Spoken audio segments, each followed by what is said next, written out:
ఈరోజు Autodesk మాయాలో ఆబ్జెక్టుకి pivot point ఎలా adjust చేయొచ్చు అనే విషయం గురించి తెలుసుకుందాము. పివోట్ పాయింట్ అనేది ఒక ఆబ్జెక్ట్ని సెలెక్ట్ చేసినప్పుడు అది మూవ్ టూల్ కానీ రౌండ్ టూల్ కానీ స్కేల్ టూల్ కానీ అది ఎక్కడ పాయింట్ ఉన్నది అనేది పివోట్ పాయింట్ అంటారు. ఇక్కడ మూవ్ టూల్ చూసినట్టయితే ఇక్కడెక్కడో మనకి ఈ ఆబ్జెక్ట్ని మనం సెలెక్షన్ చేసినప్పుడు పివోట్ పాయింట్ ఎక్కడో దూరంగా ఉంది. ఎలా అడ్జస్ట్ చేయొచ్చు అనేది ఇప్పుడు తెలుసుకుందాము. ఇక్కడ నుంచి దీనికి ఈ ఉన్న పివోట్ పాయింట్ ఇక్కడ నుంచి ఈ ఆబ్జెక్ట్కి సెంటర్కి రావాలంటే మాడిఫై మెనూలోకి వెళ్ళి సెంటర్ పివోట్ మీద క్లిక్ చేయండి. ఇప్పుడు గమనించినట్లయితే ఈ పాయింట్ సెంటర్కి వచ్చింది. దీనివల్ల మనకు ఉపయోగం ఏంటంటే అంతకుముందు చూసినట్లయితే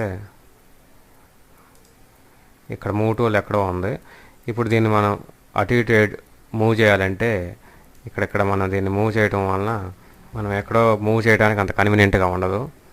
అదే అట్లా కాకుండా దీన్ని మనం సెంటర్ పివోట్ అప్లై చేయడం ద్వారా మనకి అది ఎక్కడికి మూవ్ చేస్తున్నాం అనేది కన్వీనియంట్గా ఉంటుంది, ఈజీగా ఉంటుంది. అదేవిధంగా అంతేకాకుండా ఈ పివోట్ పాయింట్ని సెంటర్ కాకుండా మనకు కావాల్సిన ప్లేస్లో కూడా అది మార్చుకోవచ్చు.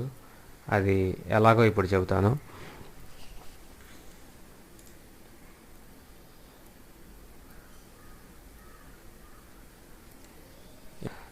ఇప్పుడు మనం రౌండ్ టూల్ తీసుకొని దీన్ని రౌండ్ యానిమేషన్లో వీలు ఏరోప్లేన్ వెళ్తున్నప్పుడు పైకి వెళ్తున్నప్పుడు వీల్ ఫోల్డింగ్ అవుతున్నట్టుగా మనకు ఒక యానిమేషన్ క్రియేట్ చేయాలి అనుకున్నప్పుడు దీన్ని ఇక్కడ మనం రౌండ్ టూల్ తీసుకొని రౌండ్ టూల్తో ఇట్లా రౌండ్కి మూవ్ చేసినప్పుడు గమనించండి, ఈ సెంటర్లో ఉండటం వలన ఇది కూడా యువతలకు వచ్చేసి యానిమేషన్కి అంత కన్వీనియంట్గా లేదు.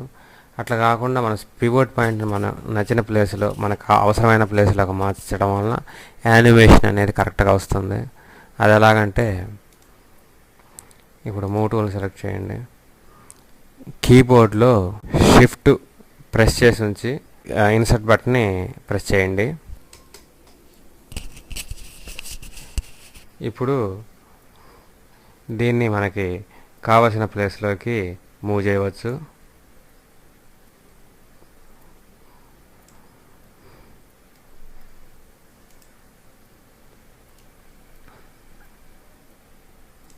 ఓకే, మనం కావాల్సిన ప్లేస్లోకి మూవ్ చేసిన తర్వాత మరలా కీబోర్డ్లో షిఫ్ట్ ఇన్సర్ట్ ప్రెస్ చేయండి.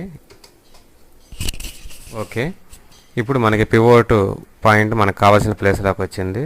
ఇప్పుడు యానిమేషన్కి మనకి ఎలా కన్వీనియంట్గా ఉంటుంది అనేది ఇప్పుడు గమనిద్దాం. ఇందాక చూసినట్లయితే దీన్ని ఫోల్డింగ్ చేసినట్టుగా మూవ్ చేయాలనుకున్నప్పుడు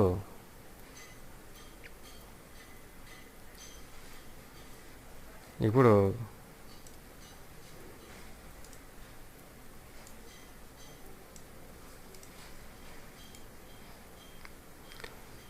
ఈజీగా మనం దీన్ని యానిమేషన్ క్రియేట్ చేయవచ్చు ఫోల్డింగ్ అవుతున్నట్టుగా.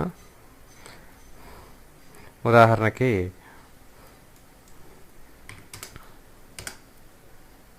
ఇక్కడ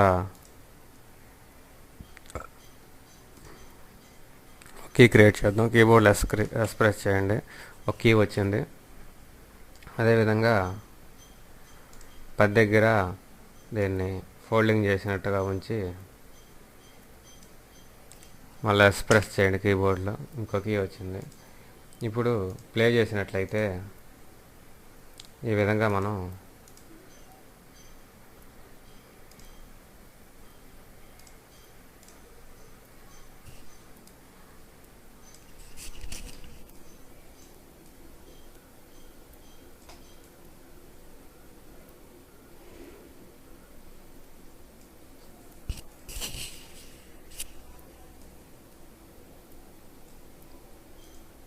ఇప్పుడు గమనించండి,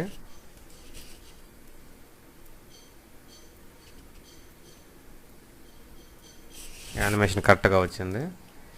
అంటే పివోట్ పాయింట్ అటు ఇటు మనకు కావాల్సిన ప్లేస్లోకి జరుపుకోవడం ద్వారా యానిమేషన్లో కూడా చాలా ఉపయోగంగా ఉంటుంది. ఈ విధంగా మనం పివోట్ పాయింట్ని మనకు నచ్చినట్లుగా మార్పు చేసుకోవచ్చు.